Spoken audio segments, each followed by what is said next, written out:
crack the crystal too? You're joking.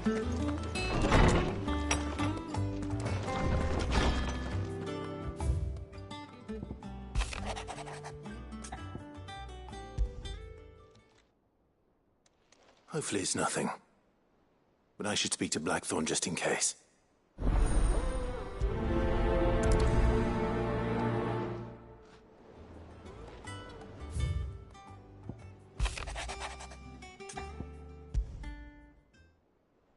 What could be wrong with Torgor? He seemed well enough when I last saw him.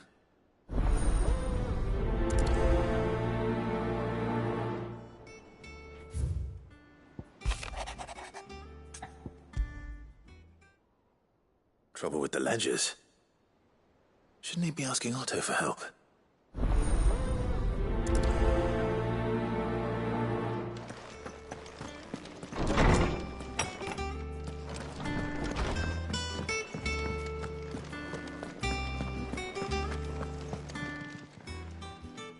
I got your note.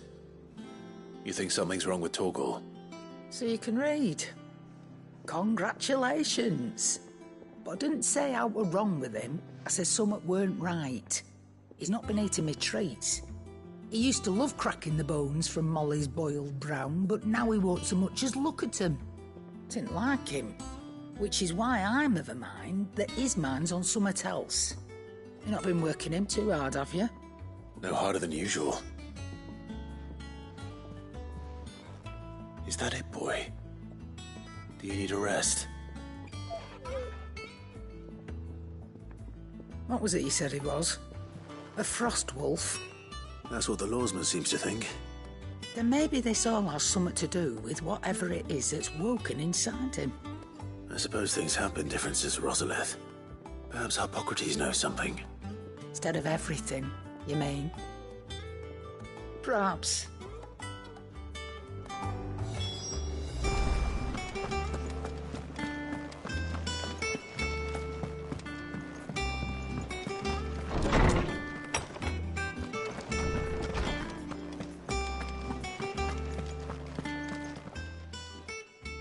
Lawsman, I need to ask you about Torgor. Something's not right with him. He isn't ill, is he? I don't think so. But according to Lady Karen, he seems to have lost his appetite, which is certainly a new development. She says he's hardly been touching his bones of late, and she believes it may have something to do with what happened at Rosalith Castle. I rather think she might be right, though not about his appetite. All canids are instinctively inclined to crack open bones for the rich marrow that resides within, and I see no reason why a frost wolf should be any different. Accordingly, I suspect it is not a lack of appetite that afflicts Torgor, but a surfeit of it. If we assume that his newfound magics require additional nourishment to sustain, it may well be that the bones Lady Karen is accustomed to providing are no longer sufficient.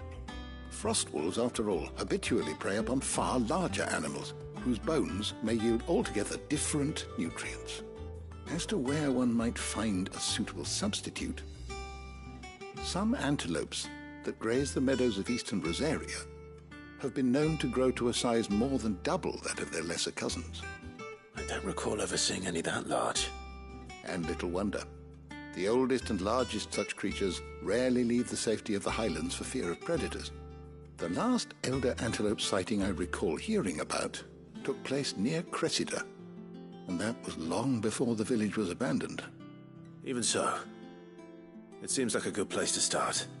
Good hunting, Clive.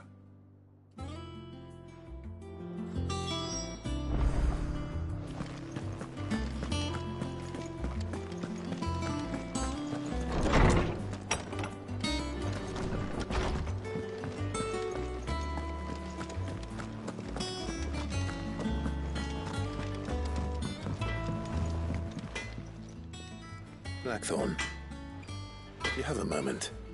Not really, no. This won't take long. I just wanted to ask how you're getting on.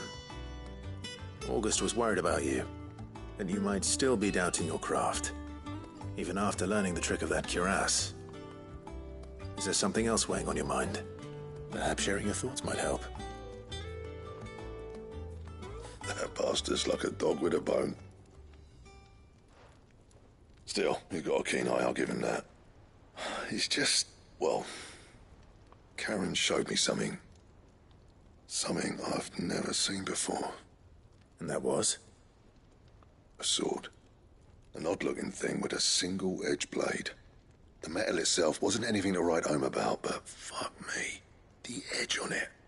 You could slice a man clean in two with a weapon like that, and he'd be halfway home before he even realised he'd been cut. So that's what's troubling you? No. Not troubling me exactly. More distracting. Can't stop thinking, how do you get an edge that sharp? It's driving me mad. And if you knew how to do it, we could arm the curse breakers with even better blades. That's about the size of it, yeah. I'll see what I can find out. Sharper swords are always welcome. And we can't have our master blacksmith being distracted. You're a soft touch, you know that. But I can't say I'm not grateful for it. Good luck, eh? Thank you. Let's see what Karen knows about this sword.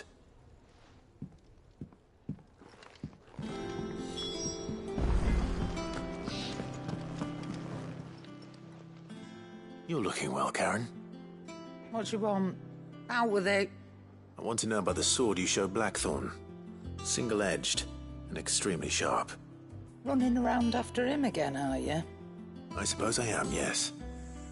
But I need to help him find out how to work an edge like that. It's driving him to distraction. Little wonder, I suppose. There's not many like that make it as far as the twins, and those that do go straight into private collections. Which made it nice and easy finding a buyer. Can you tell me who bought it? Where is it now? You think I tell people who my clients are? Suppose you're not likely to go nicking him off me, are you now? Fine. If you stop mooning at me like that. Lord Ignac's the man you want. Dalmecian bloke. Collects weapons and the like. And he's got more money than sense, which is why he's one of my favourite clients. Reckon he'll still be at the inn in Dallamil, where I left him. Thank you, Karen. Oh, and he's a touch eccentric, if you take my meaning. I appreciate the warning.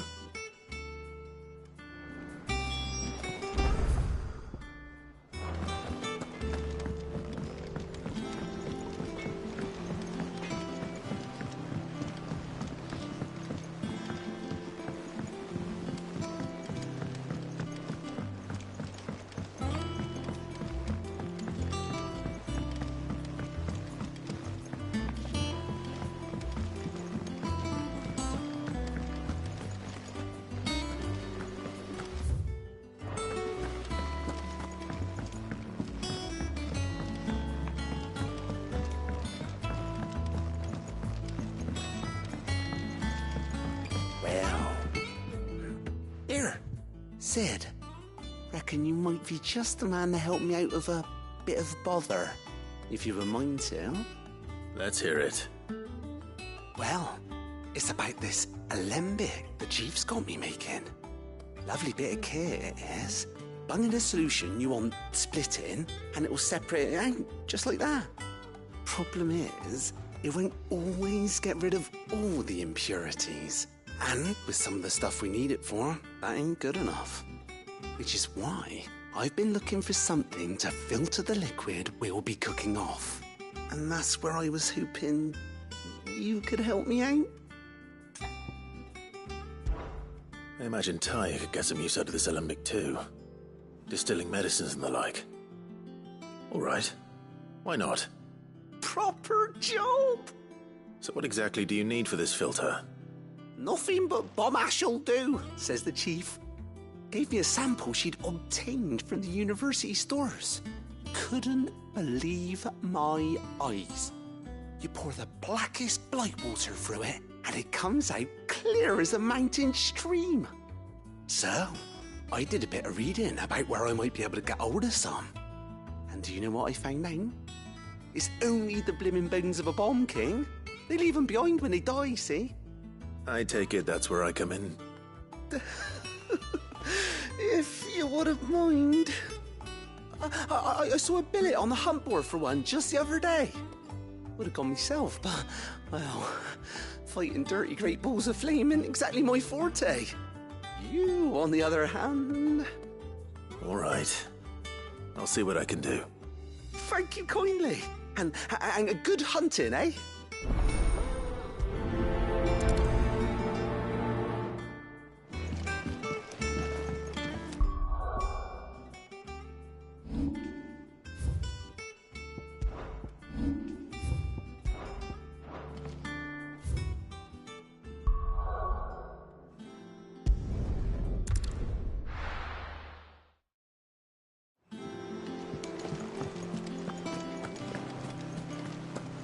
Is that the thing Tomes helped to build? Ned told me she was building a ship.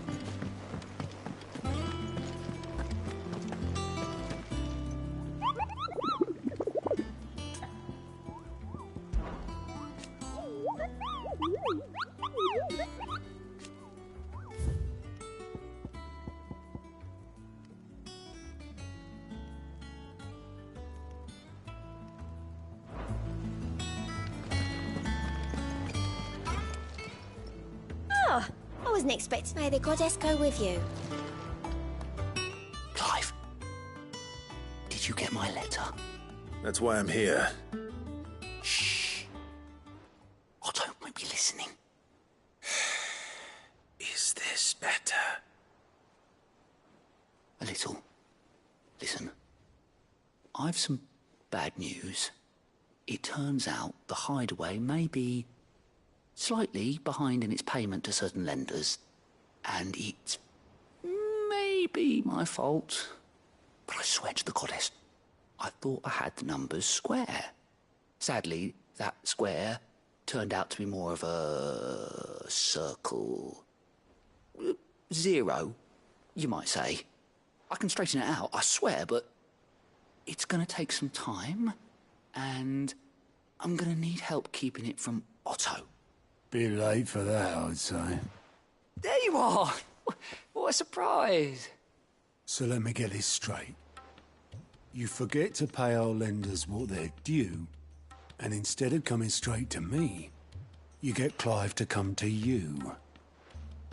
And I hope he'll dig you out of the hole you've dug for yourself. Clive, the man in charge of the place you've been cheerfully trying to bankrupt. And you thought this was a cunning plan. Why? Well, who needs paying? Oh, just Martha. And the dame. And, well, Lady Karen. But only 500 talents. We owe 3 of our most trusted friends 5 million gil. Each. 5 million each. They lent us the bulk of the money we used to rebuild the hideaway, you see, and, well, I must have made some sort of oversight. Those ledgers were my responsibility, and it was my decision to entrust them to you. This is my fault. Do we have that much to hand? I can always ask my uncle. No, we don't. And no, you won't. We've lightened Lord Rosfield's purse enough. After the king's ransom we had off him, he deserves better than to see our begging bowl. Besides, we'll need to learn to stand on our own if we're going to make this work. All right. But that doesn't mean you have to shoulder the burden yourself. Is there anything I can do to help? There might be. How'd you fancy taking these to Martha and the dame? Rocks. Rocks, he says. Worth 1,000 talents apiece, these are. A little something Sid and I set aside for when times got lean. And I reckon 15 million in overdue debt probably qualifies. I just hope our associates' eyes are a bit more discerning than yours. I'm sure there will be. Should be me making the rounds, really. But you know how it is with this place. Orders to bark, arses to wipe, and all that. I know. Which is why I don't mind going in your place. Go. Do you know why I only gave Master Clive here 2 star rubies? Because You'd rather Lady Karen killed me. Because I'd rather Lady Karen killed you. Yes. Well, I suppose this is goodbye then. Don't worry. I'm sure Karen will understand. Really? Do you think so? No, I don't.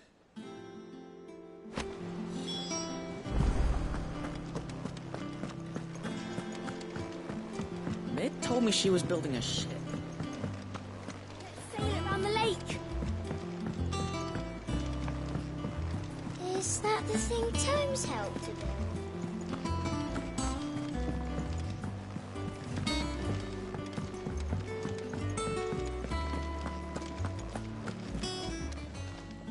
Well, don't just stand there gawping.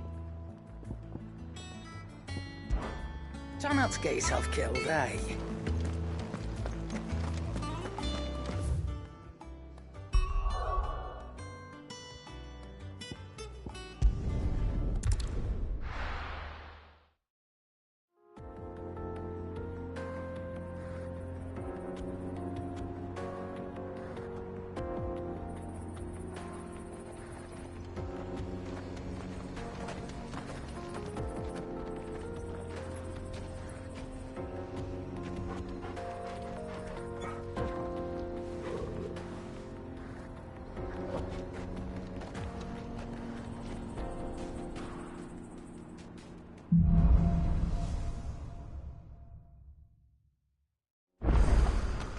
How are you feeling?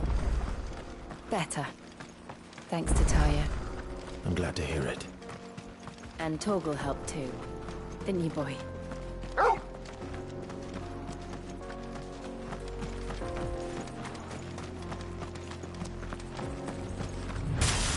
This used to be a trade route for merchants crossing the Scars. Till the Republic laid a new road wide enough to let wagons pass. And all official traffic moved there. Leaving this one for those living outside the law.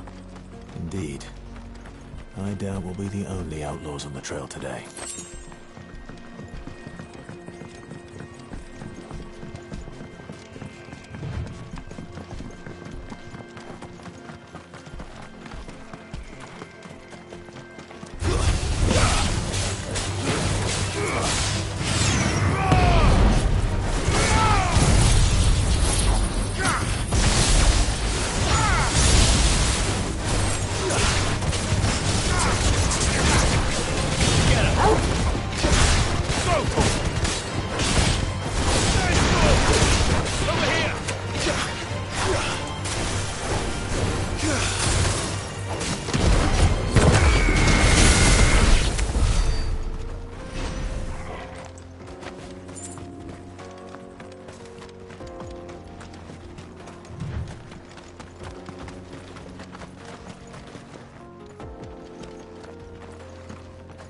So what do you think?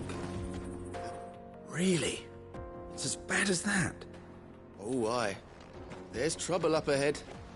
And too much of it for us to handle. I take it there's danger on the road. Oh, what about this fearsome-looking fellow? You think he'd be equal to the task? Oh, no doubt. Assuming he's willing to hear us out. Well met, friend. My brother and I have been tasked with finding a merchant's missing cart. You seen it by any chance? How does a merchant misplace his cart? Oh, the man's a coward. When he thought goblins might come a-snarling, he ran, leaving his livelihood abandoned in the pass. He sent the two of us to fetch it, but it's gone. Now, I'm not much of a thinker, but I know the work of thieves when I see it. My brother's right on all accounts. And by my estimation, the bastards are lying in wait just down the road. We may have seen our share of action, true, but we've not got the skill in arms to boldly brave an ambush.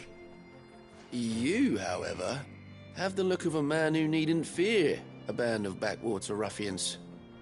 What do you say? Will you help us out? Chances are they'll come for you either way. But if you promise to lend us a hand, at least you'll pocket a reward for your troubles. Well, if I'm going to have to deal with them anyway. You've clearly got a fine head on those broad shoulders. We're lucky you came along. Now, hoping to make a heavy purse in Boklad, our merchant friend loaded his cart with as much as it would carry. Reckon he won't be forking over the rest of our fee if we don't find those goods. All right. Just don't expect me to drag the cart out of there myself. Nope. You can leave the cart to us. You just put an end to those bandits and point us in the right direction.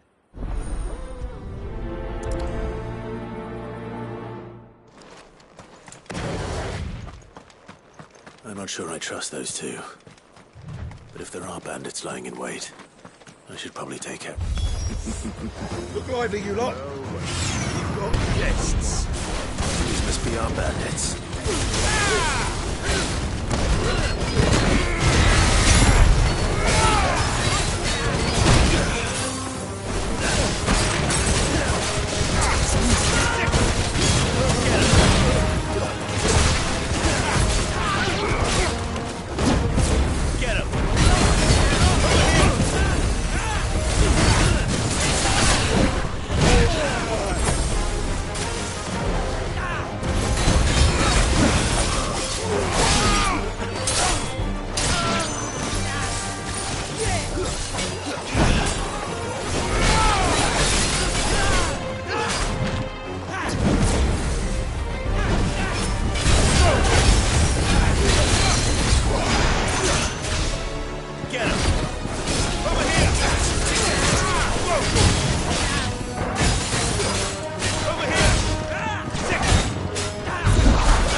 That's them dealt with.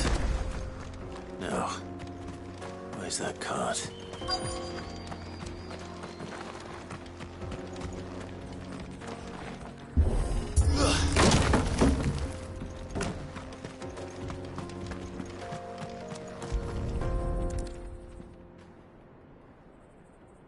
Getting all of this out of here will be a nightmare. Seems we've found ourselves the right man for the job, wouldn't you say? Found the cart and didn't leave a single bastard breathing. Our merchant friend will be delighted. And how exactly will he be getting his goods out of here? You leave that to us. After all, it'd be wrong to make such a fine warrior haul cabbages to market. You've done your part. And that's all you need to worry about. Here.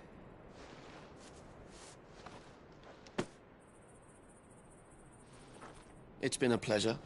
Now piss off. There's no need to be so rude, brother. What if we want his help again next time?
I see the Dalmeks lag behind this area when it comes to bridge building. The fallen ruin should hold, at least. The path continues on the other side.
So this is Zemeckis. The land of the gods. It's even more impressive than I imagined. I remember being captivated by the story as a child. Long, long ago, man was overcome by avarice and challenged the gods in a bid to win their power. The final battle took place here, at these falls. Or so the legend goes. If anyone ever manages to plumb those depths, perhaps we'll learn if there's any truth to the tale. That the gods emerged victorious and punished man for his defiance by visiting upon him 2 curses. Dominance and bearers. To tell the truth, I always thought it strange that the dominant and their icons were deemed a curse. Back home, the dominant inherited the throne. They were admired and exalted, not spurned. Whenever I got to that part of the story, I always assumed there must be something I'd misunderstood. You had a lot of storybooks, didn't you? In your room, I mean. When we were young. The old legends were always my favorites. Epic battles between gods and men. Father encouraged me to read as much as I could. He thought it good for my education. You really were a boy like any other, weren't you?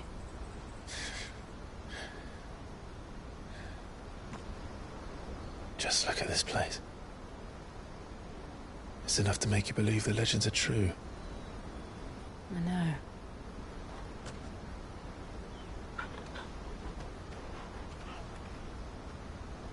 We're not far from Boklad.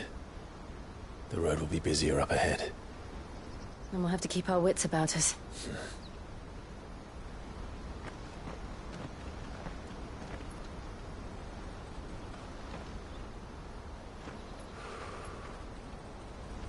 Clive? Something wrong?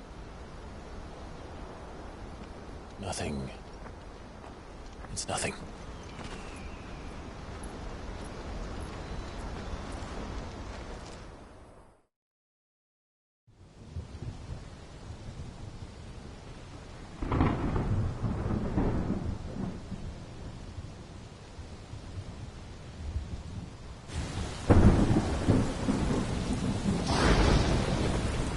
I see the reports are true, Father.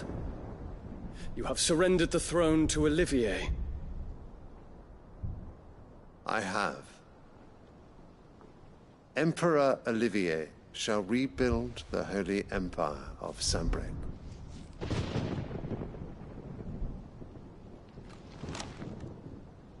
How is he to rule an empire? He is but a boy. I shall advise him until he comes of age. Father, please. Or for as long as I am able. The empire we seek to build needs young blood to rule it. And I can think of none better suited to the task.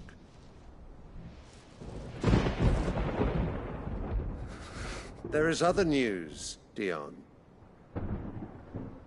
Hugo Kupka is dead, and Drake's Fang destroyed.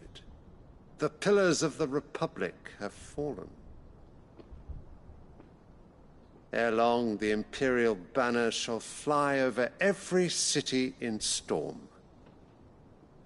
And then Valisthea. All shall bow before their Emperor. Father, these are the words of a tyrant. They are the words of a god. The Emperor whom I gladly serve. Great Greeker, made flesh.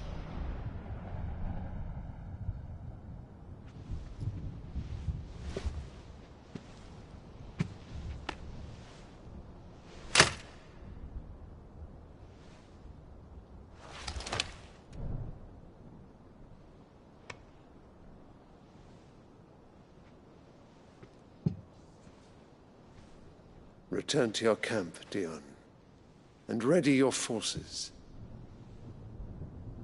It is time to show the world the true power of Sambrec. Father, I find you much changed. Is this truly the path you wish to tread? Or are these the ambitions of another? Of Ultima, perhaps? What nonsense is this? I speak my mind, and my mind only. Though I do owe Annabella thanks for reminding me of certain truths regarding the nature of nations, of rulers, and of the divine. You would trust the words of this traitress? She betrayed her country. She slew her husband. You have ever been an invaluable servant to Sambrec, Prince Dion. I trust you will continue to serve your Emperor in the wars to come. The canker! Silence! Insolent wretch! You will bend the knee. All else is heresy. Sire, forgive me. This audience is over. Come, your Radiance. The Rowena Syndicate awaits your pleasure. Oh, not another meeting with silly old men. They're so boring. I'm hungry, Father. Can't we have luncheon instead?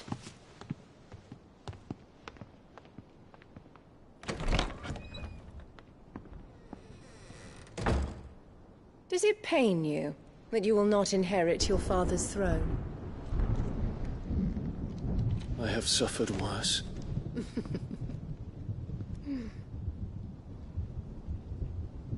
Count your blessings, Dion. For a base-born child to be chosen by Bahamut is miracle enough. You have risen high on his wings, but you shall rise no higher, lest your impure blood stain the throne. What do you know of my blood?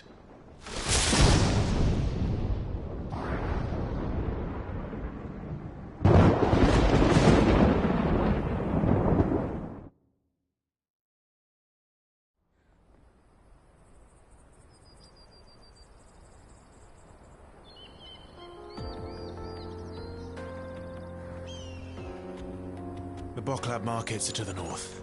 We just need to hug the coast.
Infiltrating the Dominion won't be easy with the Imperials on high alert.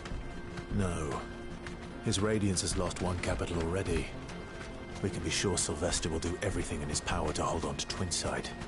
His troops are well-trained and increasingly battle-hardened. But it's not as if we can wait for the siege to end.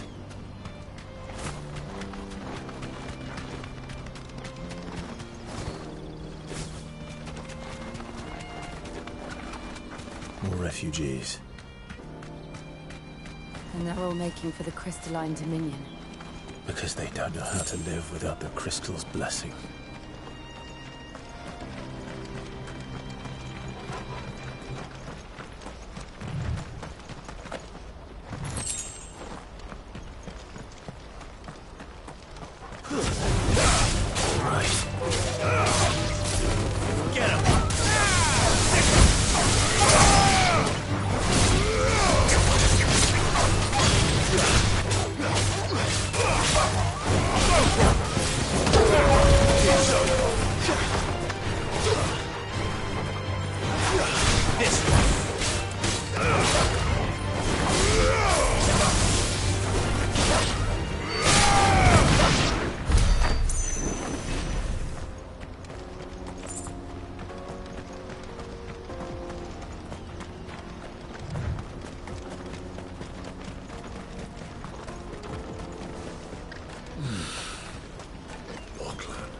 There are no crystals here. This is where we're supposed to meet Goots, isn't it? That's right. He said he'd wait for us here after replenishing his supplies. I dare say he'll have finished by now.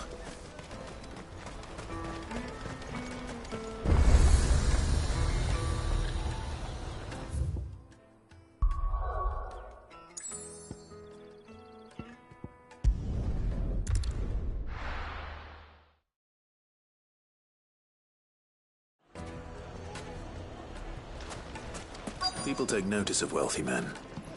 Shouldn't be too hard to track down Karen's collector. Gone. The whole mother crystal.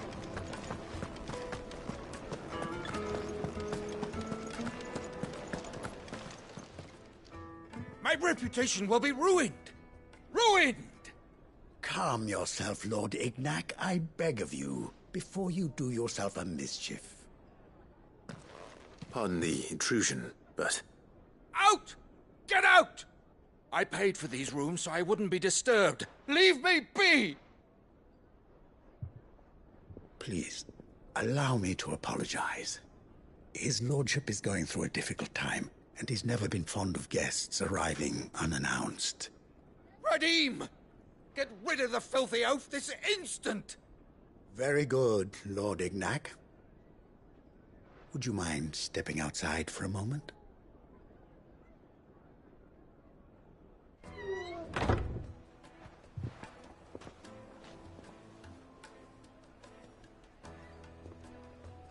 I'm sorry if I've caused you any trouble. That? Oh, no. That's just how his lordship is. Though the morning's events have left him somewhat fractious. He has been dispossessed of his luggage, you see. The thieves also made away with a considerable amount of coin. Coin the innkeeper will soon be keen to collect.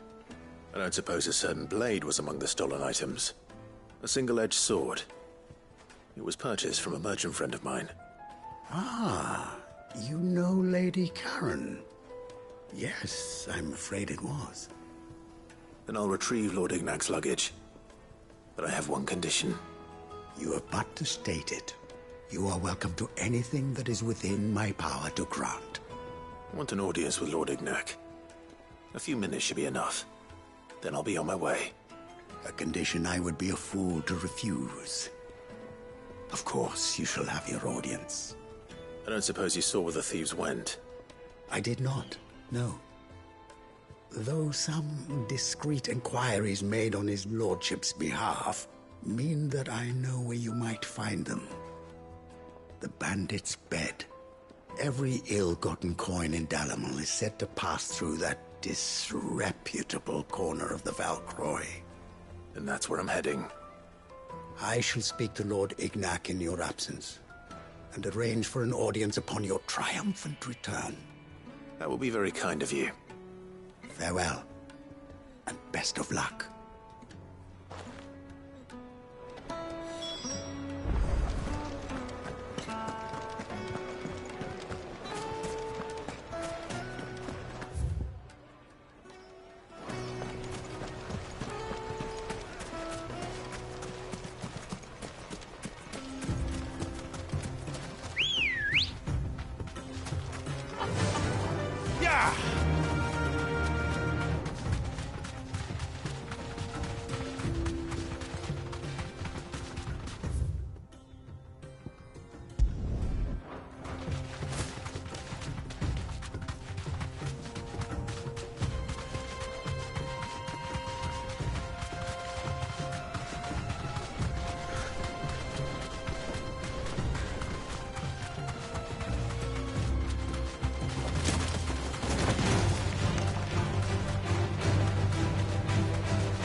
Straight home now.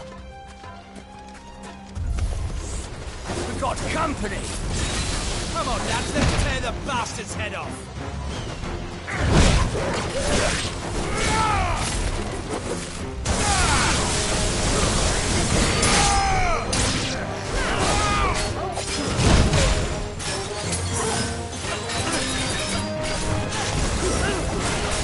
Let's try.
This must be Ignac's luggage. Nothing seems to be damaged. All right. Let's get it back to Dalamel.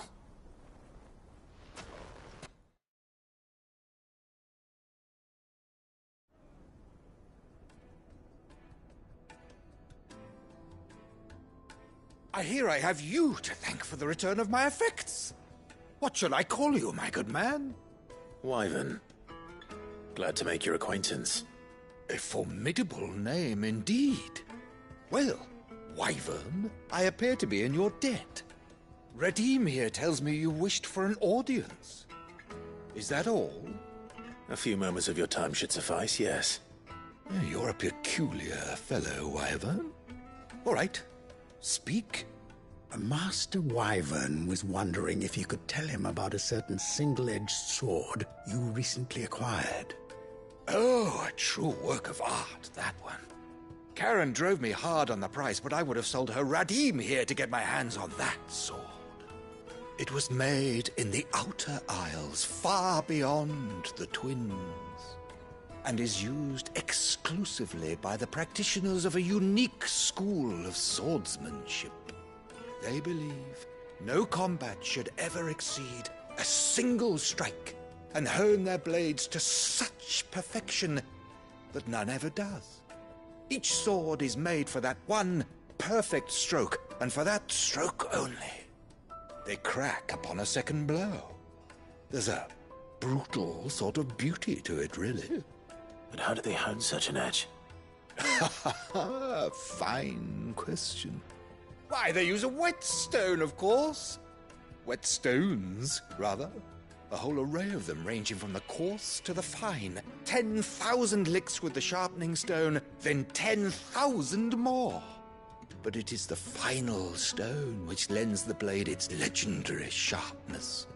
A mineral quite foreign to this great realm of ours. And that is the key. The secret ingredient. Wyvern, it occurs to me that my little lecture is hardly equal to services rendered. Take this, together with my regards. The very stone of which I spoke, far rarer among collectors than even the blade itself, and a far more fitting payment. Thank you. Pardon the intrusion, my lordship. However, it is long past time we prepared ourselves to depart.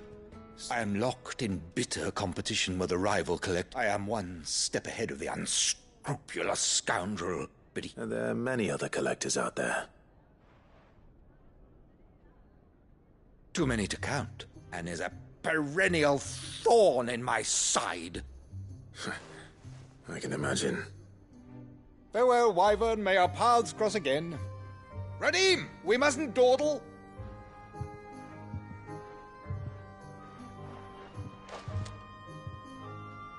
I think his lordship is rather taken with you, Master Wyvern.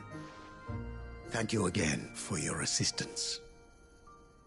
Coming, my lordship. I'll be right there.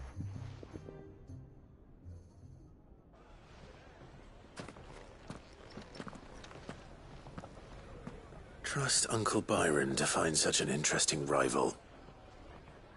Now, let's see what Blackthorn makes of this whetstone, shall we?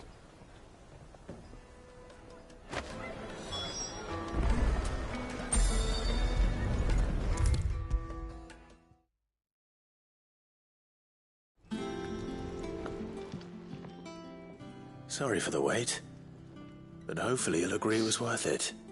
You learned something about that sword, then? I did better than that.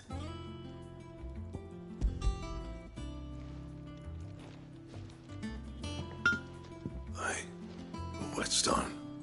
Yes. But not one you'll find anywhere in Valestia.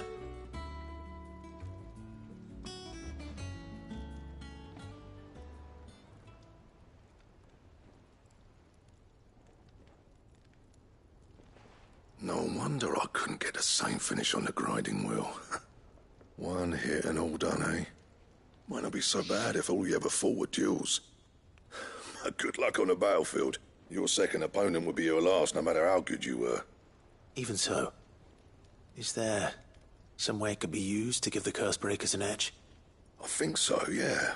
With this whetstone and the right kind of steel, I could probably even make a twin of the blade that rattled me.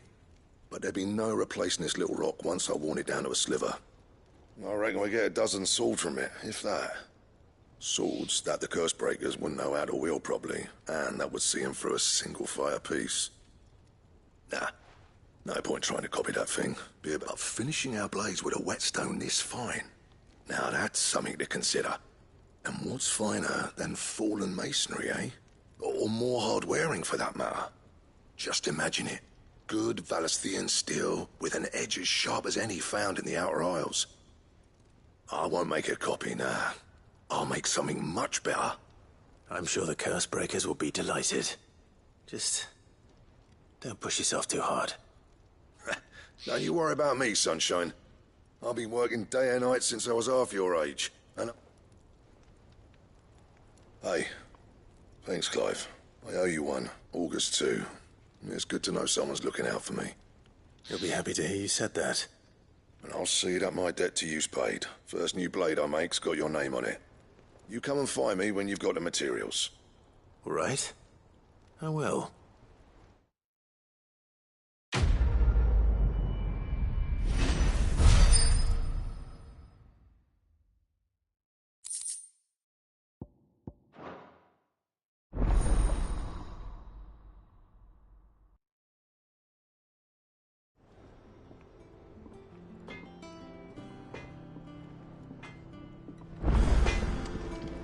What do you need?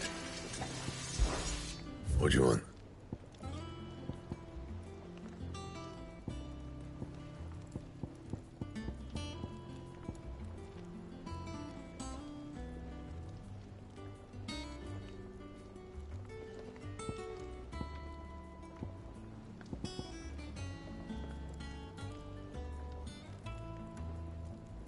And?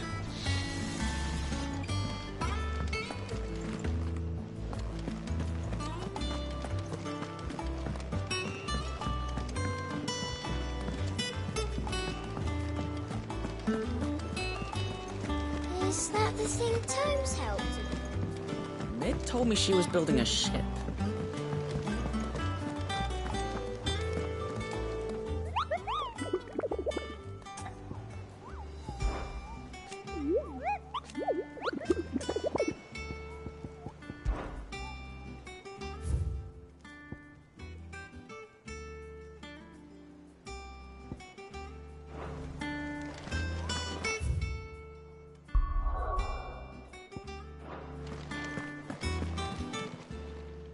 Welcome to the Patron's Whisper. All yours. All done?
There's talk at the glass.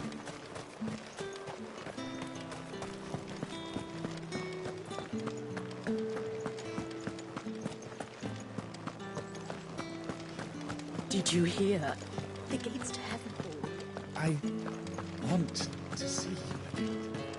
It's all right. What am I going to do without Sweetwater and Oil of Talc? Milady, I come bearing gifts. Gifts? Whatever is the occasion.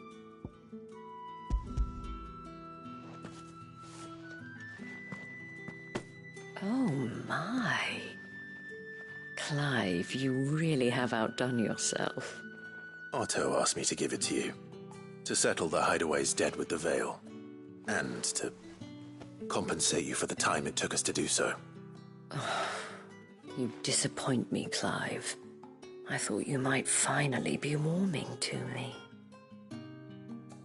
Tell Otto he can keep his baubles. I tried to tell him as much the first time around. The man owes me nothing, nor does the Hideaway. My contribution to the restoration effort was made freely and willingly. It was the least I could do. You once told me Sid did you a kindness. I'd like to do the same. Please, accept it. For my sake. And for Otto's. For all of us. For all you've done. It is rather fetching, isn't it? Very well. Otto is lucky to have you, Clive.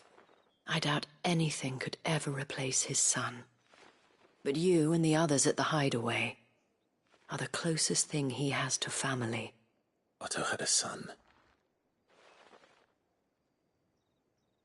Long ago, yes. Sid told me Otto lost him when he was just a boy, and blamed himself for not being able to stop it. I don't know how it happened, whether there was anything he could have done, but it was clear that it weighed heavily on him. I didn't know. How could you have? I doubt anyone did. Besides Sid, I've never met a man more keen to bear his sorrows in stoic silence. An ill habit, given that both have always been surrounded by friends desperate to help them. I'm beginning to see that.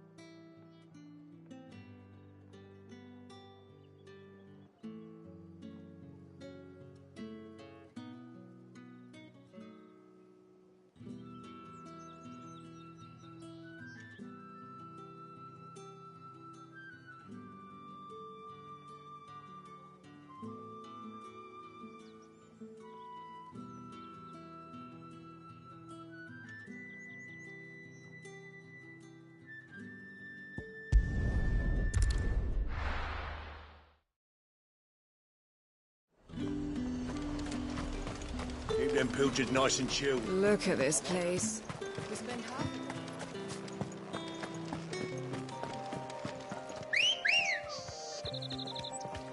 Let's go. Yeah!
Clive, we weren't expecting you.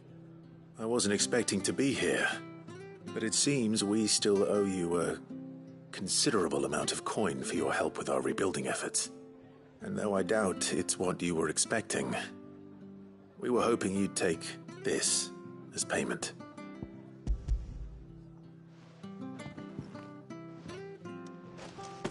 A star ruby? I can't accept this. It's worth at least twice what you owe me. More if you can find yourself the right buyer. Think of the difference as interest. Interest? If word got out I charged that much, no one would ever borrow from me again. Anyway, why are you the one here asking me about this? I'd have expected Otto. Bit much sending the Lord Marquis out to settle your debts, isn't it? The old goat working himself to death again? Something like that. Most days I think he's the only reason the hideaway's still standing. Same as always, eh? Back when the place was nothing but a twinkle in the eye of a recently retired Lord Commander, word is he was the first one Sid reached out to. Probably knew that without his strong arm and level head, the idea would never get off the ground. Sid may have been the face of the hideaway, but Otto's always been the backbone. And when Sid passed away, we were all worried that would be the end of it. That Otto would just give up. His death was hard on everyone.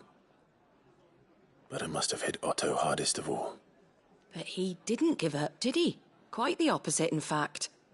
If I recall, he was the one who nominated you as Sid's replacement, and rallied the rest around you.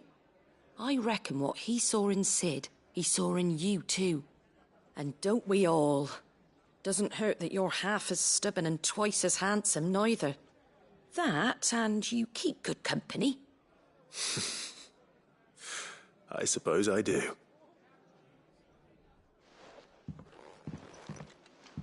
Goat will want to know the stones were delivered, if he's still with us.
certainly quiet.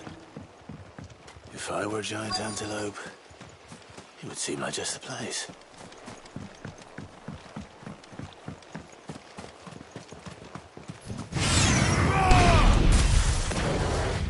I doubt we'll find one bigger than that. You hungry, Torgal?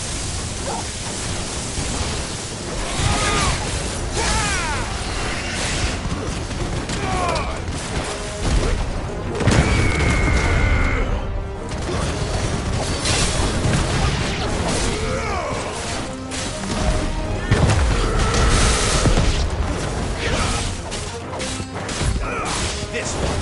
Get him. Over here. This one.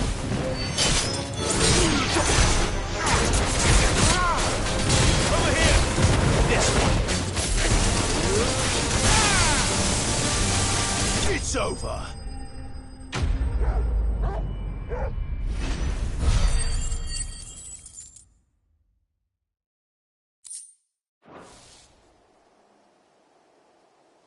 Now,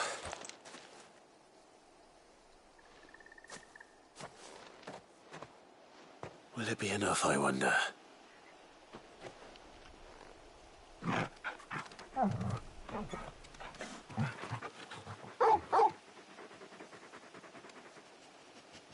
I say that answers my question, which means we owe the lawsmen our thanks. You're just a big puppy, aren't you? A very big puppy.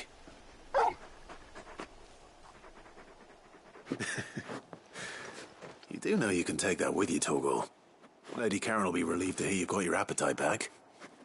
Come on, boy.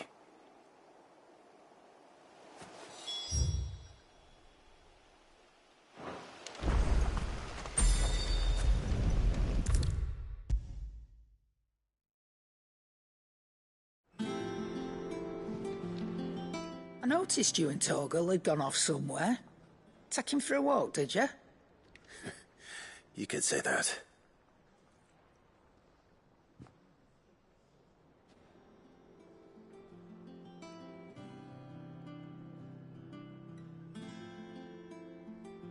So, Molly's leftovers weren't good enough, eh?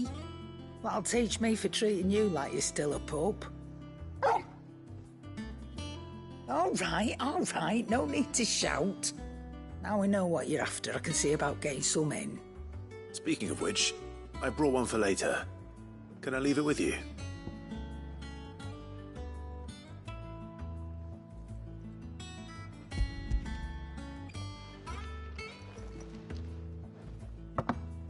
You can, aye. I'm nice like that. In return, you can thank Tomes for me. The bloody know-it-all. I was just on my way to see him.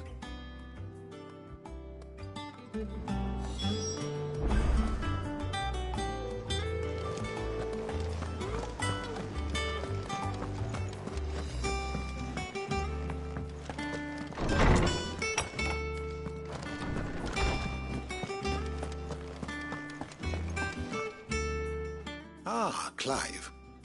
Were you able to locate your quarry? We were indeed, Lawsman. You pointed us in exactly the right direction. And Torgal's been a very happy hound ever since. Very good, very good. Lady Karen sends her thanks, by the way, for your part in solving the mystery. Ah. But that reminds me. After your last visit, I found myself pondering Torgal's talents. Do you recall our conversation concerning Lady Jill's role in Torgal's transformation? About how she somehow woke the power within him. Precisely that. A reasonable conclusion, I thought, but one which raised certain questions in my mind. You see, the Fenrir of legend served Shiva and Shiva alone. And while the powers attributed to him are certainly impressive, the records imply they are somewhat different in nature to those you described Torgal as having used. What are you suggesting? That Torgal may be the beneficiary of more than one icon's power. Consider that in addition to Lady Jill, he has served as a loyal companion to you, your brother, and even the late Cid. In short, the icons hitherto near at hand, or should I say at paw, have been diverse and plenty, and that number has only grown as the realm's dominance have fallen to your sword. One can but speculate as to how all of this has affected Torgal. He has seemed more fierce of late. And if I am not mistaken, he will grow fiercer still. We are fortunate indeed to be able to count him amongst our allies and not our adversaries. Oh, he's more than an ally. He's a friend.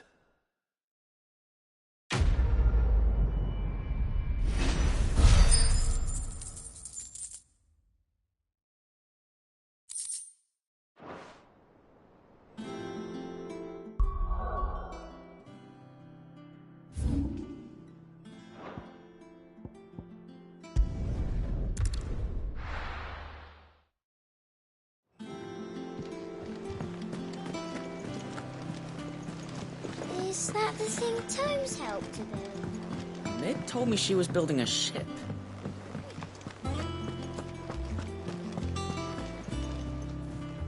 Goat. Still alive, I see. So Lady Karen accepted the ruby. Ah, about that. But she was just too stubborn to take it. She threw it right back in my face, in fact, and told me I could stick my stupid stone where the sun don't shine. Karen refused payment. I hope it wasn't something I said. I'm sure you were as tactful as ever. Let me see what I can do. Oh, wonderful.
Lady Karen, Goad tells me you weren't happy with our offer. Would you prefer the debt was repaid in coin? What debt? I don't recall lending any of you lot me hard-earned gil. I may have tossed a talent or two in the Hideaway's coffers, but those were donations, and you can hardly call it charity if you go asking for it back. Of course not. But one good turn deserves another. And our circumstances have changed. Surely you wouldn't shun the gratitude of a pauper who happened to have become a prince. Oh, so you're a prince now, are you? Fine. But I'm selling it and taking what I'm owed, then you're getting the rest whether you like it or not.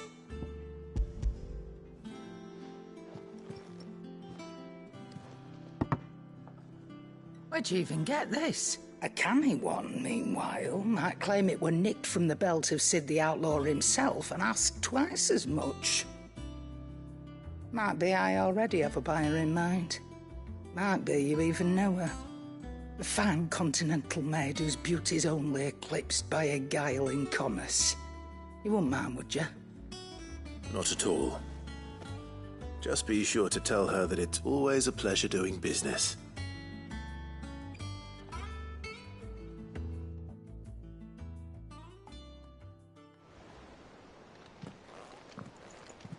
I hear you ended up delivering all 3 stones. Thanks to this lump. I sometimes wonder what I pay you for. Speaking of which, I still haven't been paid last month's wages. Oh, so you remember what's owed to you then? Get your ass beyond that disc of yours and don't get up before those ledges are square. Right away.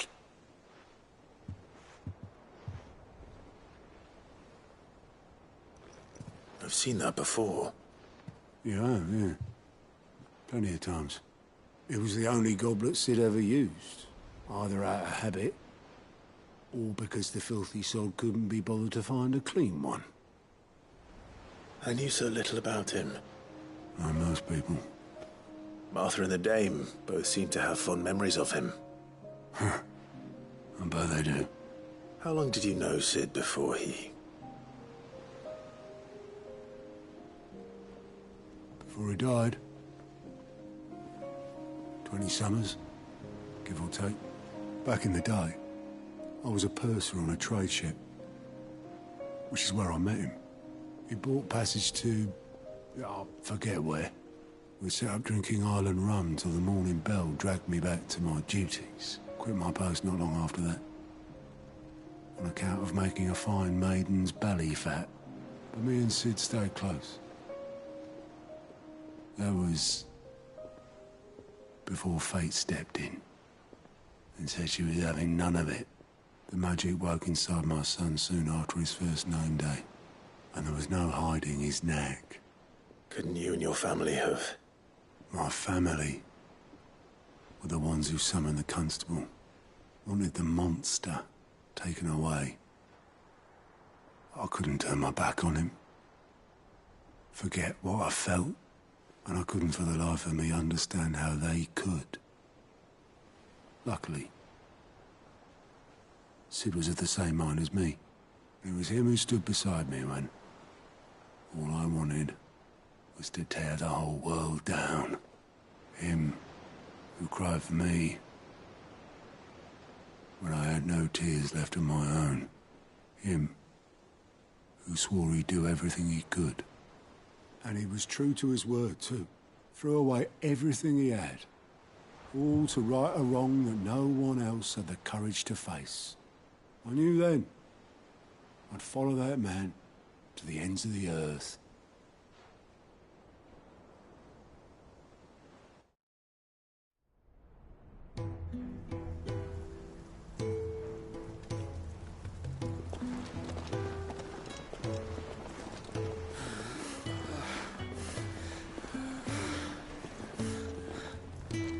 He was always too clever for his own good, was Sid. Saw the world for what it really was, while the rest of us were content to go along with the lie we were shown. And it can't have been easy, bearing that burden alone.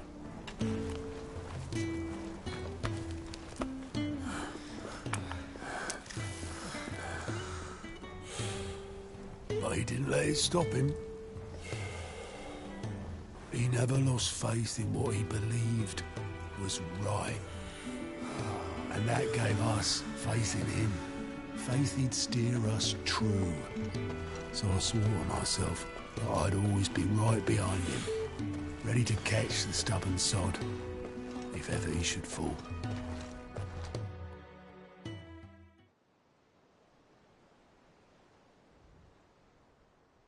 But I couldn't even do that.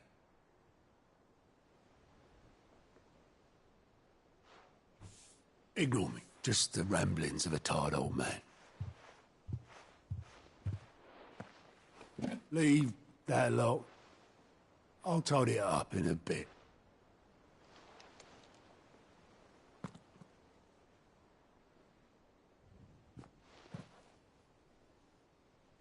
This is Sid's handwriting.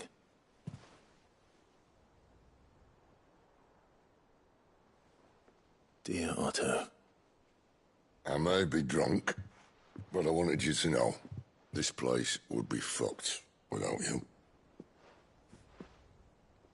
I love you, you grumpy old sod.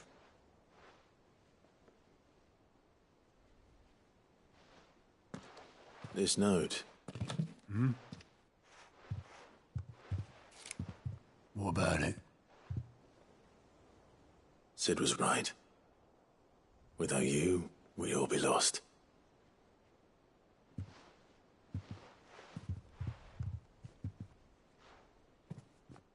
should have bloody well said so then. Just once.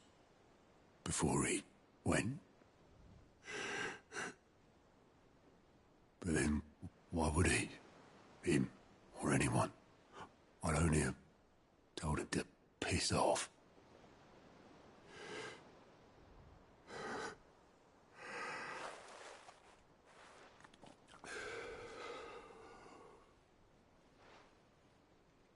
You're wrong, though.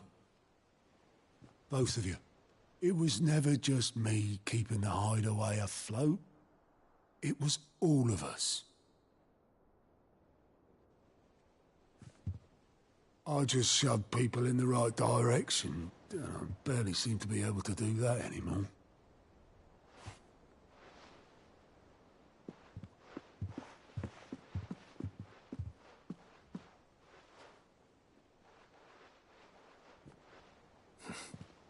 Would you rather go at the helm?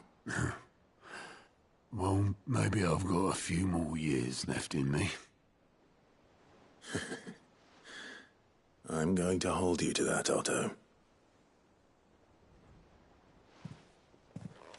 Before you go, Sid would have wanted you to have this. But that's... This'll do me just fine.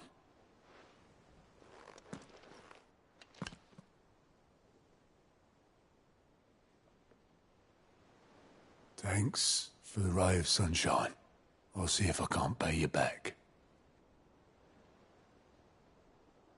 Already have.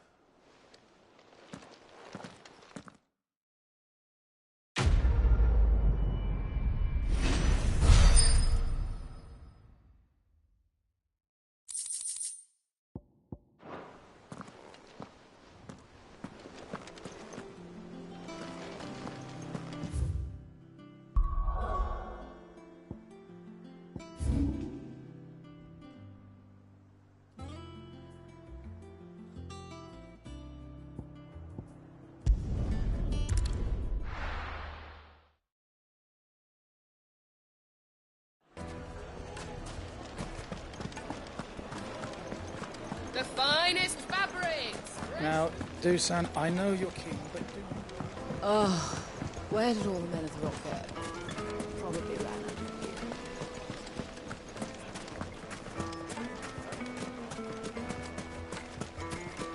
No, I'm telling you, it's gone.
Good girl.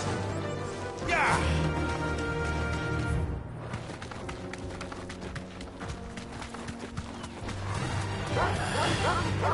You deserve a rest.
Let me introduce you to her.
And then there was one.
That wasn't too bad, was it, Torgal?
Thanks, Gal.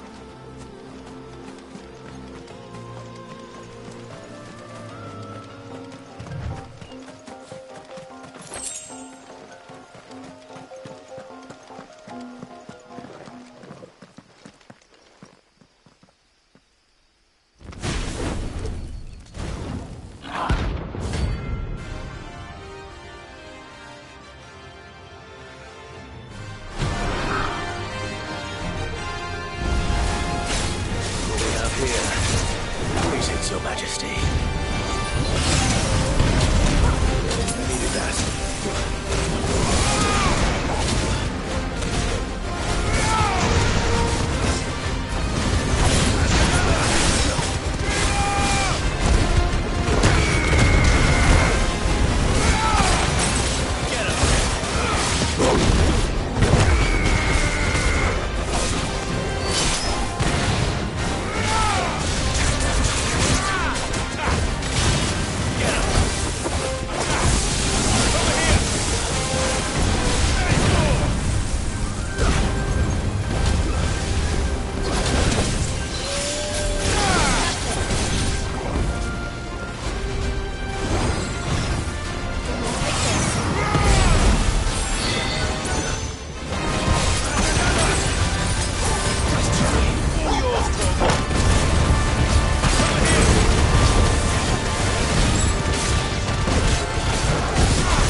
Finished.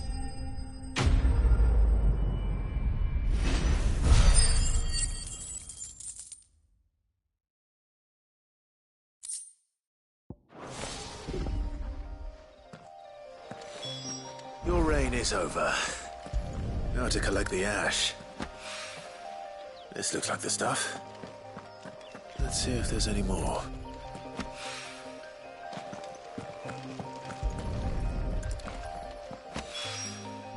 That should do it. If the wine needs more than this, he can fetch it himself.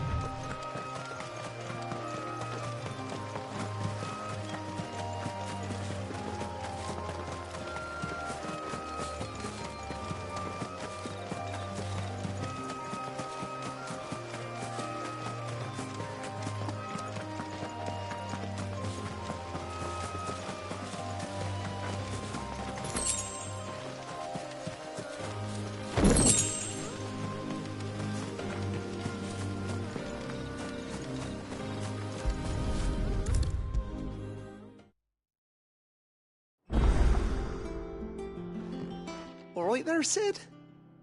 How's that hunt for the bomb ash going? I have it here.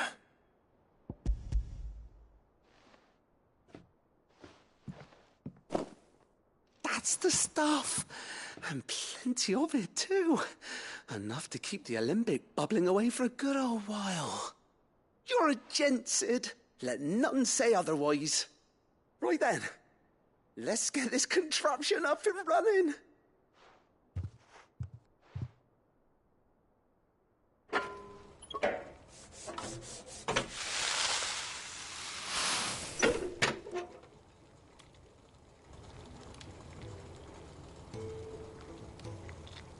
there we have it.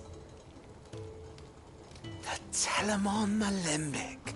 And it works just like the chief said it would. Very impressive. Says the man who cut down a burning boulder. Speaking of which, I still haven't returned the favor. There's no need. The good it will do for the hideaway is reward enough. Don't be silly. Why don't you let me take a look at that bag of yours? The one you keep your potions in. Reckon I could work some magic on that. What kind of magic? Well, we happen to have isolated a substance in our test run of the Alembic that I reckon will make even the toughest leather supple as anything. Thought we might use it to breathe new life into old boots and the like. Save the hideaway a few gil. Ah, I reckon if we slap a bit on your bag... Well, it can't hurt to try, I suppose. That's the spirit! Leave it with me.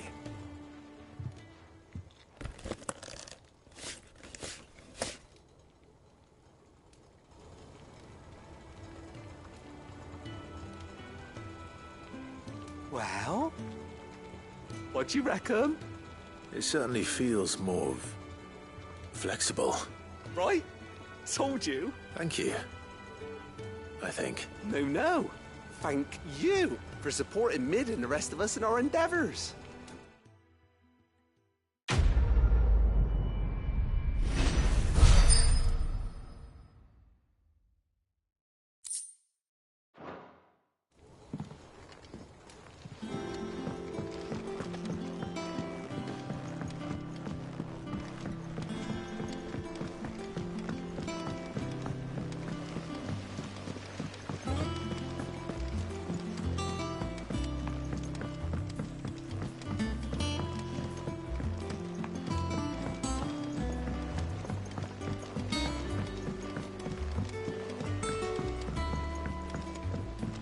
I went up to give some greens to the chocobo.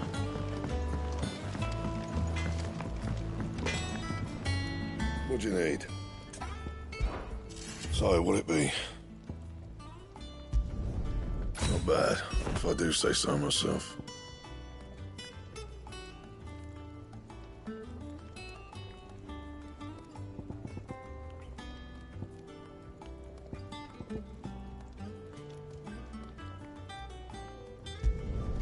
No scratches, all right? Should last you a good while.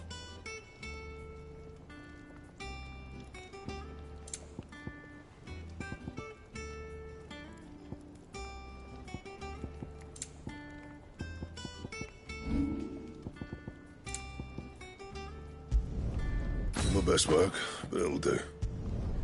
Yeah, that should do you. You can thank me later. My best work, but it'll do.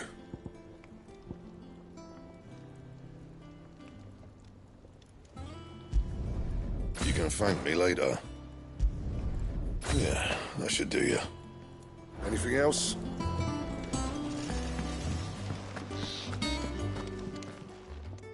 Well, don't just stand there, go. You're rubbing me blind, you know. You'll not find a better price than that. Finished, are you?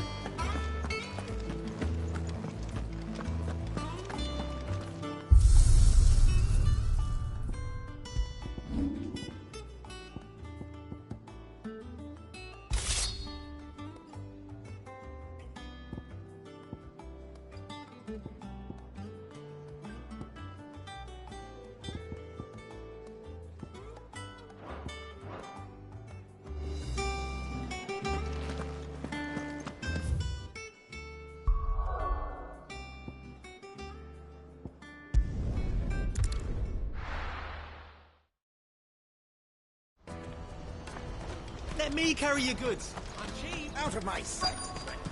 Peaches and pears.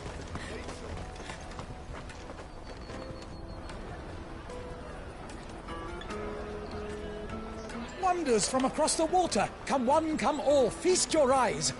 Good sir, can I interest you in...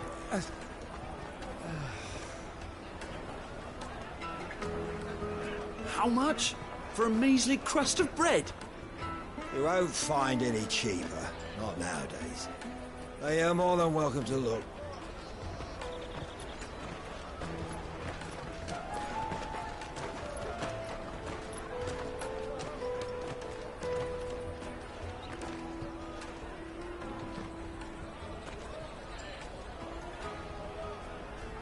The Empire's unlawful and illegitimate occupation of the crystalline dominion is still in effect. Only those whose business in Twinside has been officially approved by the Republican Army will be permitted to cross the border. All who seek entry are to form a line and ready their documents for inspection. Looks like we aren't the only ones who are eager to leave. And they're checking everyone. Can't you make an Not for the likes of you. We won't get through without that pass. Let's go and find Good, shall we?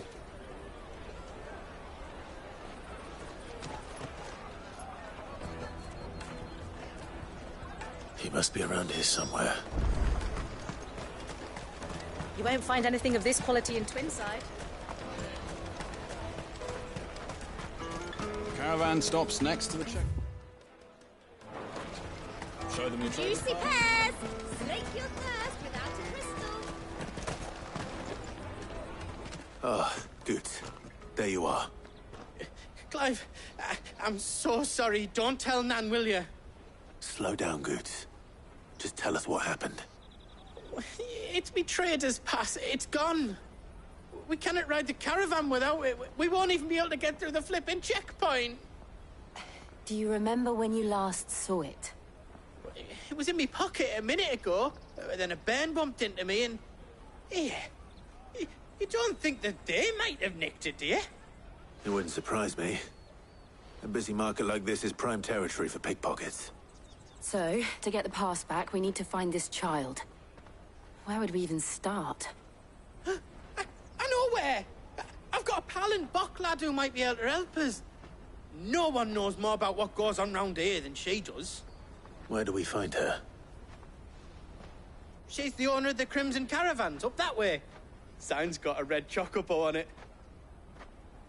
No time like the present. You two go on ahead. I'm gonna check the rest of my stuff, make sure naught else is missing. All right. We'll meet you there.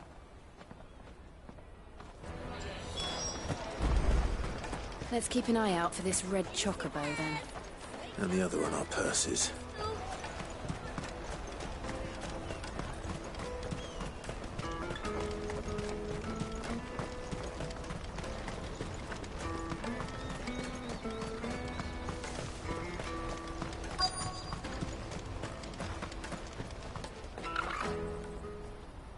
Looking to hire a coach?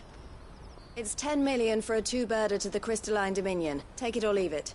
Oh, we're not here for that. Then I bid you good day. Oh, wait! Don't go, El. He's me mate. As I live and breathe. Goots, what are you doing back in Bocklad?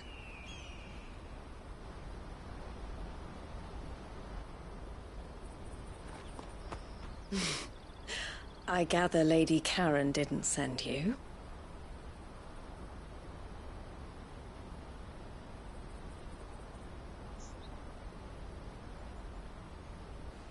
So what trouble have you got yourself into this time?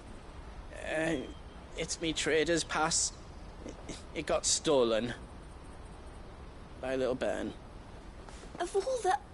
You're the size of a marble. Honestly. Ugh. Goots told us that you know the markets well.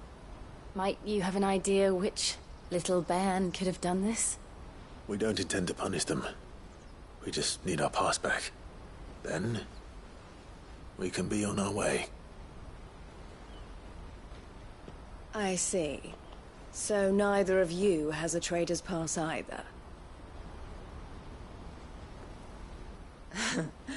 Not that anyone would take you for traders, but I suppose that's why you came to me, correct? Now, I can't say for sure who took your pass, but I suspect I know why they did it. Let me explain.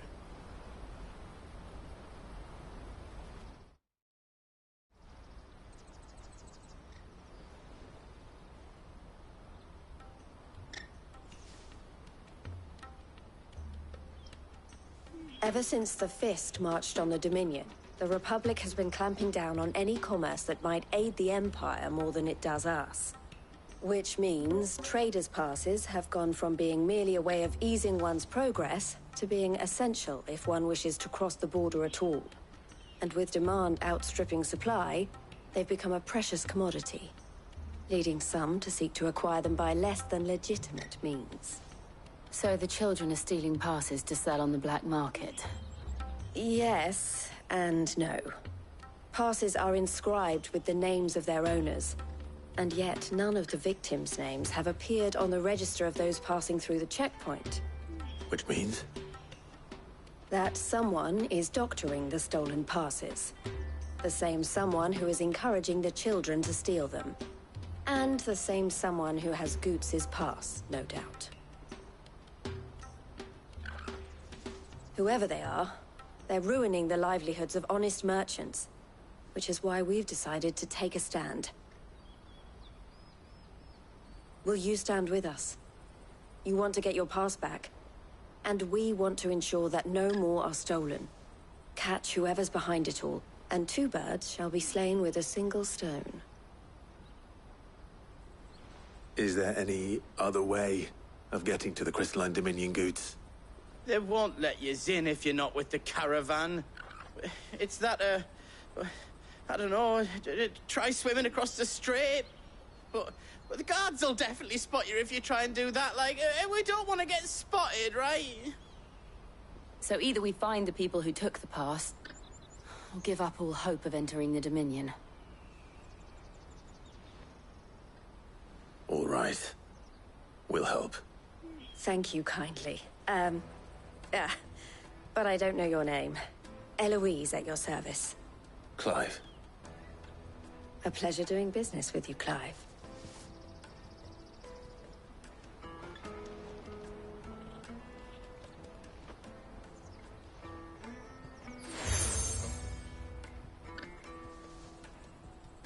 The proprietor of the furniture makers by the coach stop is spearheading the search. Wear that, and he will know you for a friend. I suggest that you speak with him first. The furniture makers. Understood.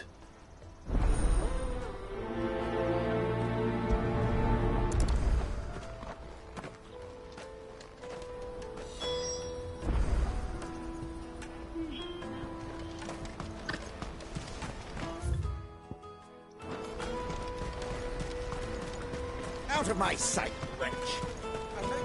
Peaches and pears.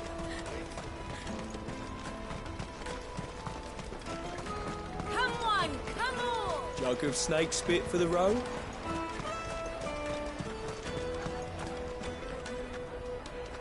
Are you the furniture maker? Looking for something in particular? Ah, Eloise collared you too, eh? Then I expect you want to know more. She told me you were leading the hunt for the pickpockets. What have you learned? For one, that they're targeting the traders carrying the biggest packs. Harder to watch your back, see? And less chance of the mark giving chase if they're spotted. Not that they'd be likely to catch them. Those imps know every inch of this warren like the backs of their hands. Their eyes must have lit up when they saw Goots. The fishmonger round by the gate's been trying to track down the children involved. You should go and have a word with her. Thank you. We will.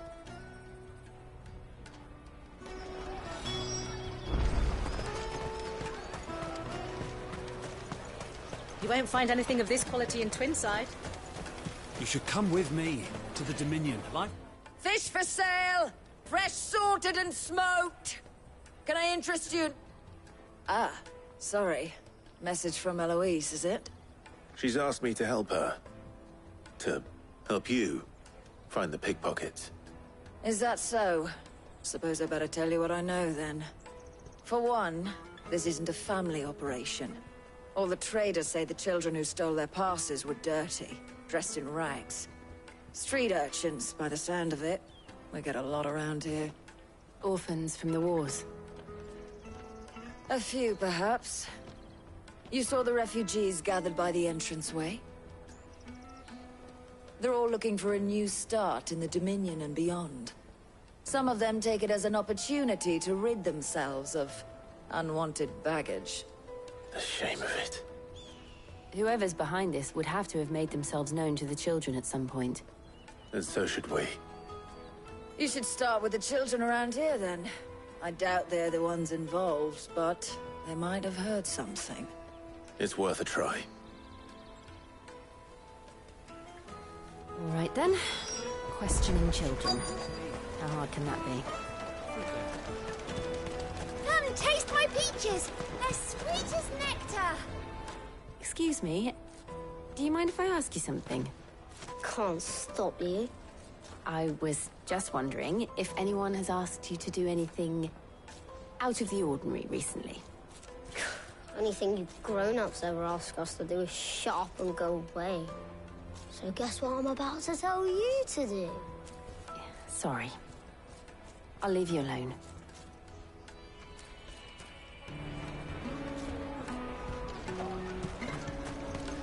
I'll take the large one.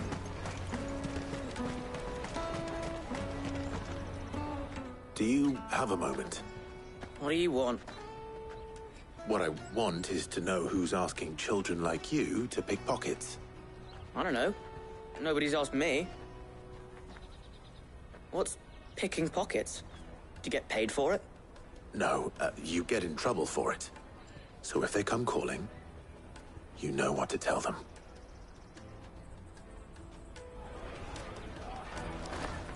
The caravan stops next to the checkpoint. Excuse me? What do you want? I don't have any money. It's all right. We're not going to hurt you. We just want to talk. What about? We've heard that some very bad people are making children like you steal from travelers. We need to know who's behind it so we can stop them. I don't know much about it, really. But my friend, Honza, he said he got a job doing something dangerous. Sounds promising. We need to find him and ask. Do you know where your friend might be?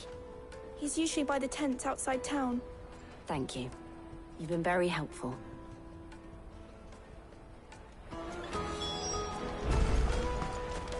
Come on, come on!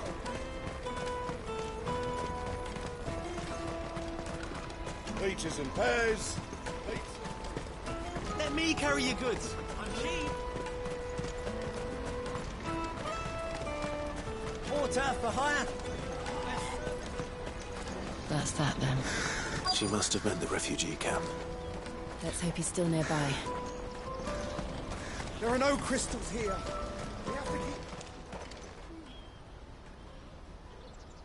That big fat donkey was easy pickings. He wouldn't have noticed if we robbed his boots off him. Yeah. Wish we hadn't handed over the pass, though. Could use one of those things to get out of this dump. Chance would be a fine thing. The moment they found out, they'd string us up by our guts. Would they now? Perhaps you'd like to introduce us to these charming characters. Shit! We're in trouble now! What do we do? You two get caught if you want. I'm off. Hunter, where are you going? So that was Hunza, eh? Jill, you watch these two. I'm going after him. All right.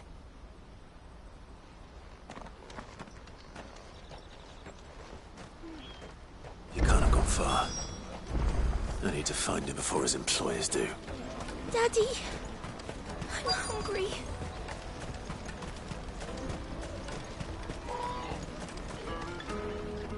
Did you see a boy run past?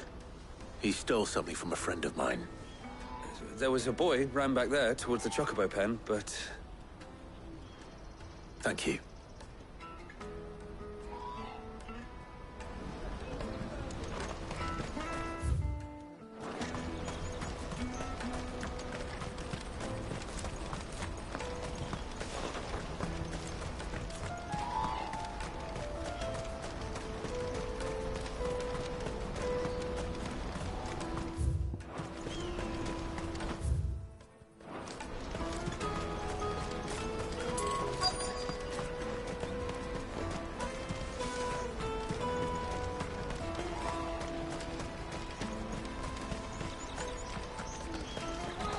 Hurry, man. I must leave for the Dominion. Bloody crimson caravan, scooping up all the best customers. Leave some for the rest of us. Out of my sight, you wretch.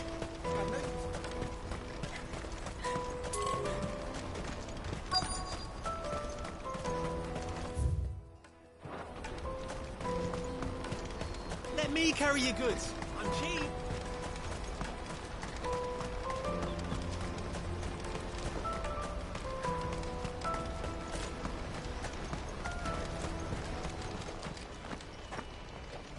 Shit.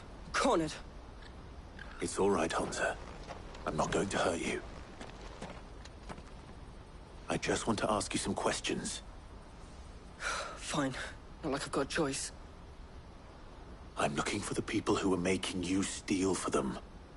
Who are they? Called themselves the Carstones. They said they'd give me good gill if I did what they told me. I knew they were bad, but bread doesn't come for free. Didn't come at all half the time, before I started buzzing for them. You know, if I didn't do it, they'd just pick on someone else. Someone they could push around easier. Hansa. You found him then? Jill. Where are the other two? Eloise is watching over them. She sent Goots and I to look for you. You're... him! I haven't got your pass anymore, if that's what you're after. I gave it to the Carstones. Whatever you do to me, I can't get it back. Not that I go against them anyway. If it weren't for their gill, me and my mates would have starved.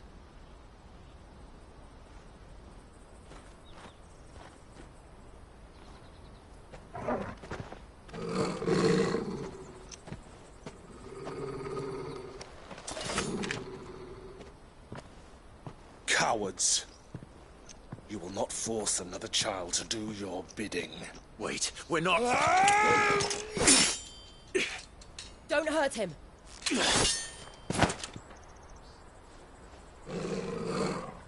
You're making a mistake. We're on the same side. Like hell we are. That brooch. Where did you get it? Master Theo. Goots. What are you doing with these people? Unless you're the ones my sister was talking about. Your sister?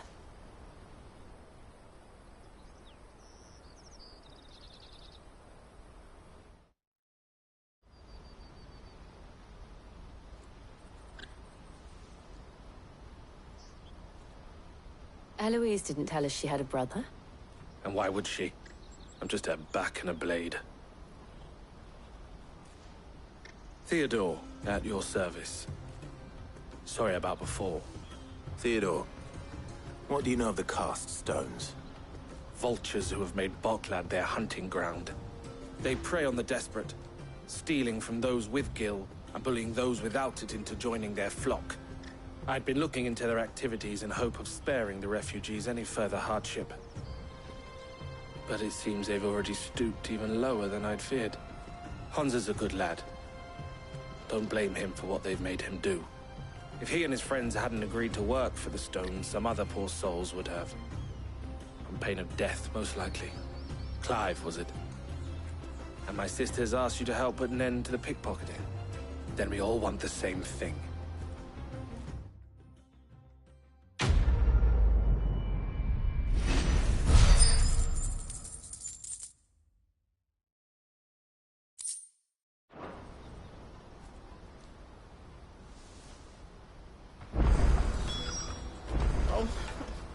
So, what's the plan?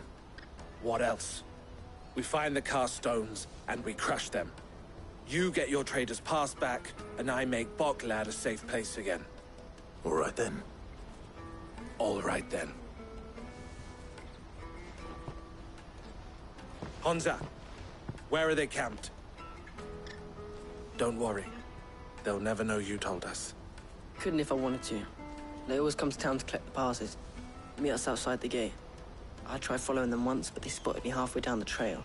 Said they'd string me up. We'll try it this time. Back down the road towards Leighton's Cleft. To Laney's Cleft, then.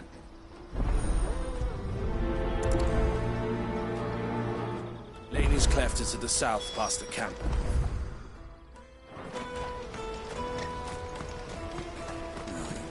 Scared of me, my bullets.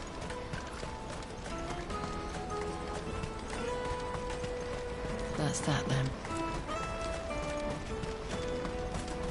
Daddy, I'm hungry.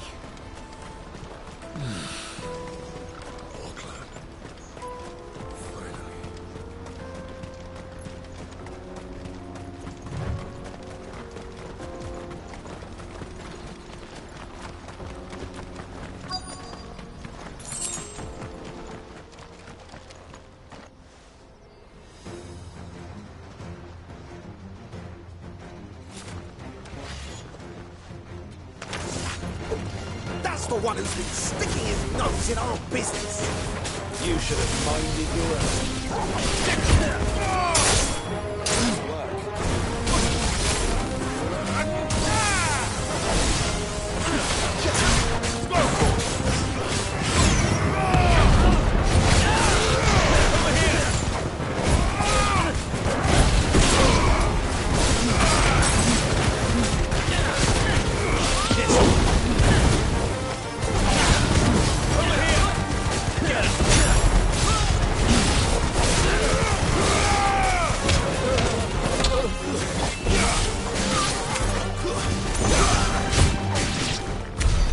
I doubt these are the ringleaders. But at least we know we're on the right track.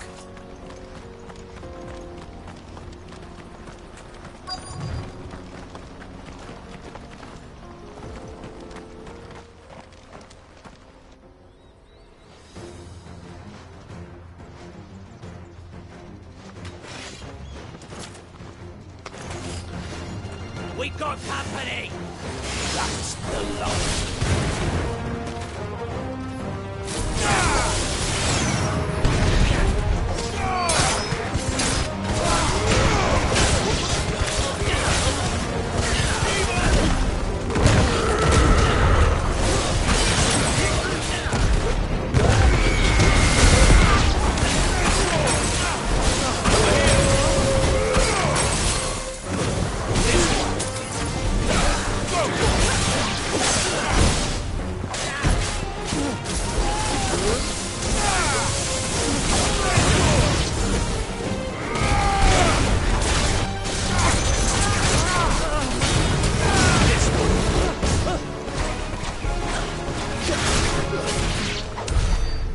Soldiers.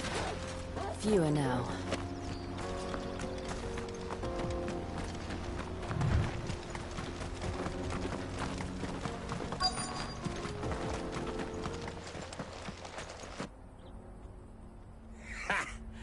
Not a bad haul today, eh? Aye. Some of our new recruits are natural-born ne'er-do-wells. Especially the little ones. That Hans has got nimble fingers, all right. It'll be a shame when they chop them off. But till then, let's make the most of it. Scum. The leaders of the cast stones, I take it. They don't deserve any mercy, Clive. I wasn't planning on showing them any. We're ready when you are, Theodore. Oh, I'm ready.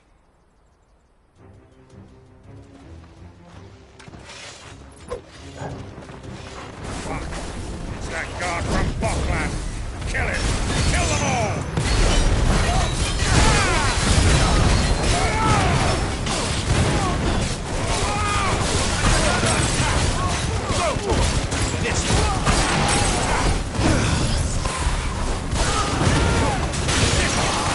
Over here!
And they say crime doesn't pay.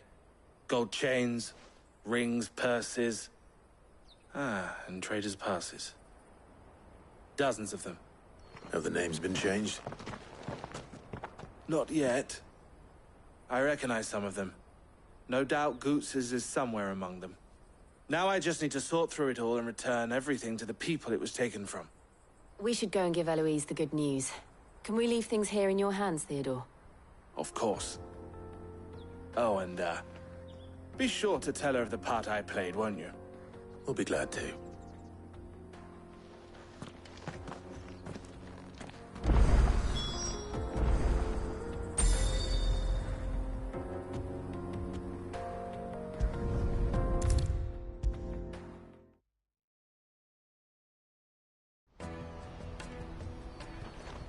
Ah, Clive. How goes the hunt? My brother isn't getting in your way, I trust? Quite the opposite.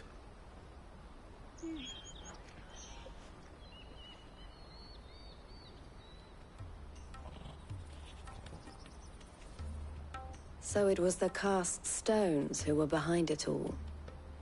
Theo told me he'd been on their trail. And their demise solves 3 problems at a stroke. That of the pickpockets, the bandits pulling their strings, and the passes they were stealing. I only hope yours is among the items you recovered. Only time and Theo's return will tell.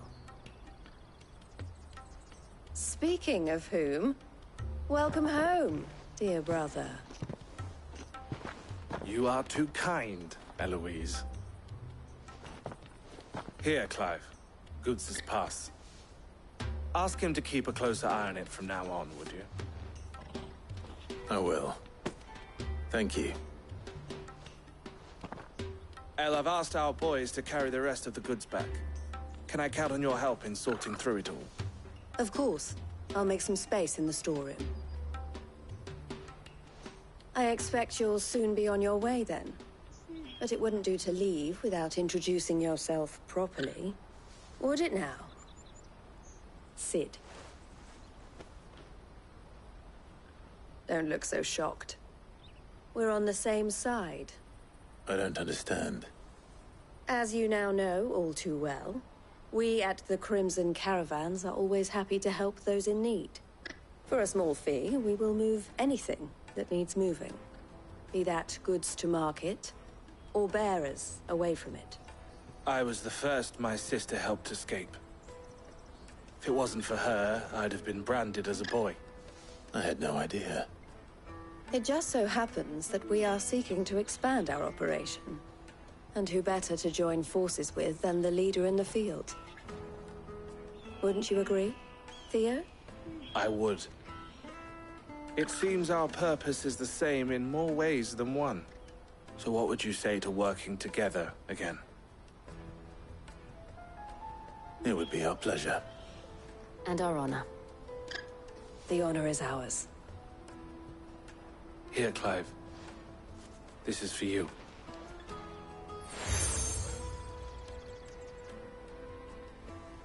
What is it? El has friends in high places, while I have associates in, lower ones. That mark is proof that you're a friend to us both.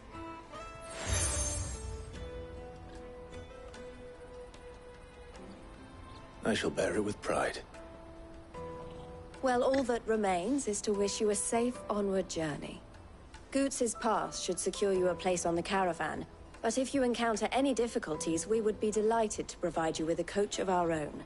For a discounted price, of course. Say, 9 million? We'll try the caravan.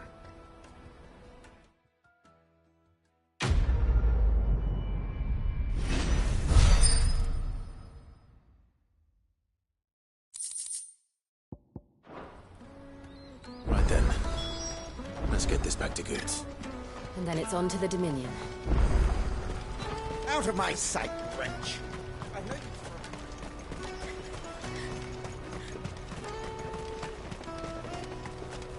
Come one, come all!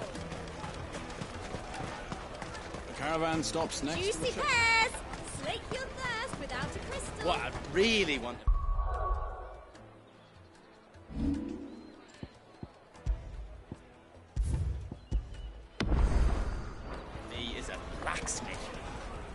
Here you are, Good. Try not to lose it again. Me pass! You found it! Oh, thank you so much. Nan would have killed me if I'd come back without it. I'll have to say thanks to Elle and Theo, too. So should you, Honza.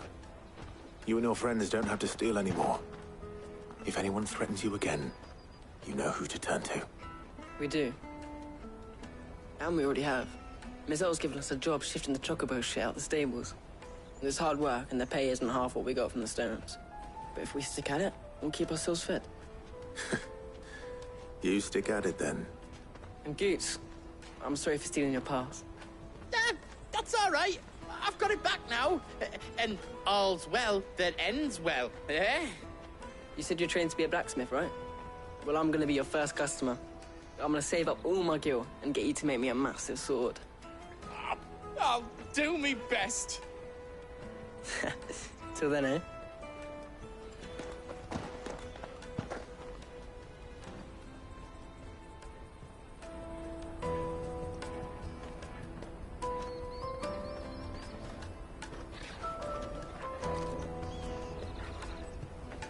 All right.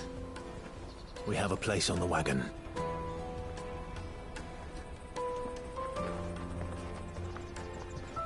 Remember, Goots, we're mercenaries.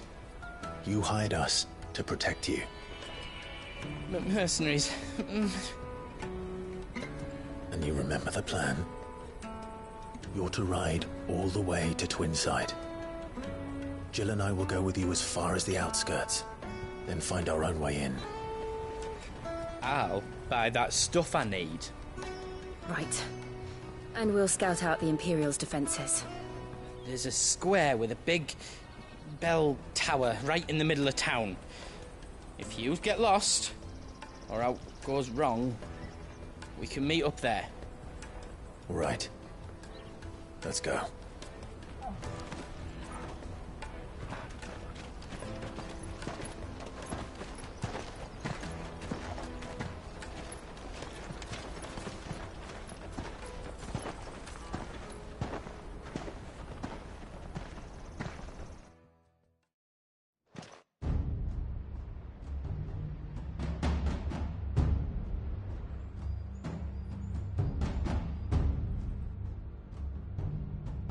I see.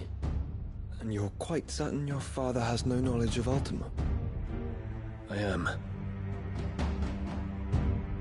I have no difficulty believing a sinister force has come to exert an influence on Sanbreque. But be that as it may, it is yet to claim my father. For better or worse, his radiance speaks his own mind. Then the fiend works from the shadows. I confess, when first you told me of this fiend, I had my doubts, and more than a few at that. A beast that labors to plunge Valisthea into turmoil, all in pursuit of your brother. But that wound is proof enough that evil is afoot. Then I have your answer, Your Highness. You will join me in my fight. I cannot. Not yet. Your Highness, please. As you are aware, the Dhalmekian army is at our gates. They have lost their mother crystal, and with it all hope of a negotiated withdrawal. It is but a matter of time before they invade. If Bahamut is not here to meet them, my people will be slaughtered. Though not by Hugo Kupka, thanks to Ultima's machinations. I know the fate of your people weighs heavy on your conscience, but if we do not put an end to Ultima's plans, they shall face a far darker fate. The chaos he would wreak would sweep all of Valisthea into the abyss. The lives of every man, woman, and child in the Twins are at stake. I believe what you say, Phoenix. But I have duties of my own, and I must discharge them. Come what may.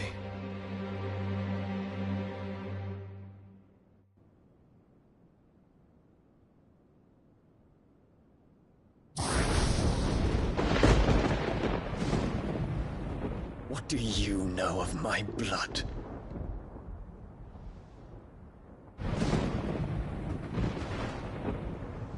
I know that it is wholly unworthy of the highest offices of state, which rightly belong to those of purer breeding. Alas. Your bloodline runs through the Oriflamme gutter, from a whore who weighed her child's worth in gill. Have you threatened my father? Of course not.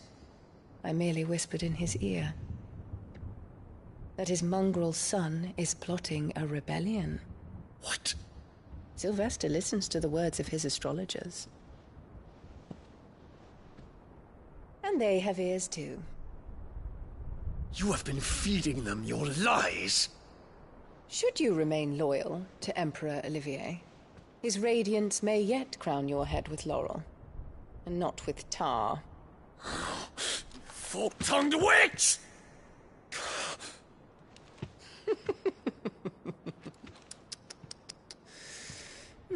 In consideration of your long years of service to the Empire, I shall forgive this uncharacteristic rudeness.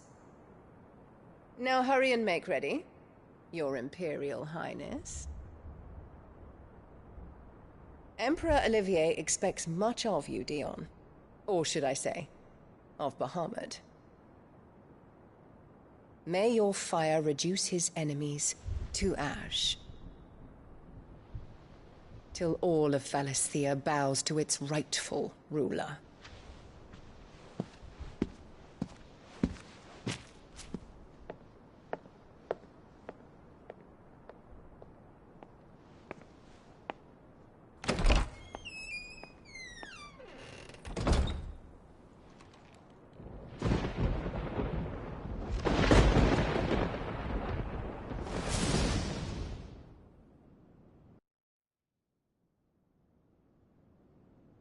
There is another darkness that has taken hold of Sanbreque. And until its grip is released, the flames of war shall spread ever wider, just as Ultima wishes. Forgive me. My family has caused you much grief. You are not her keeper, Phoenix. This is a matter for the Imperial household now, and as a member of that household, it falls to me to resolve it. At such time as that is done, what strength I have shall be yours.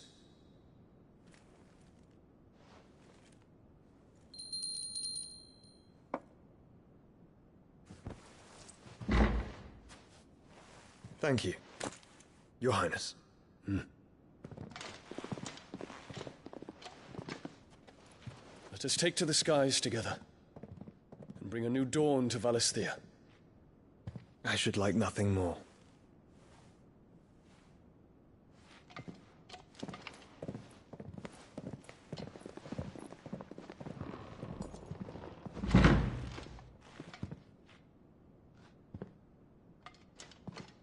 Terence. My prince.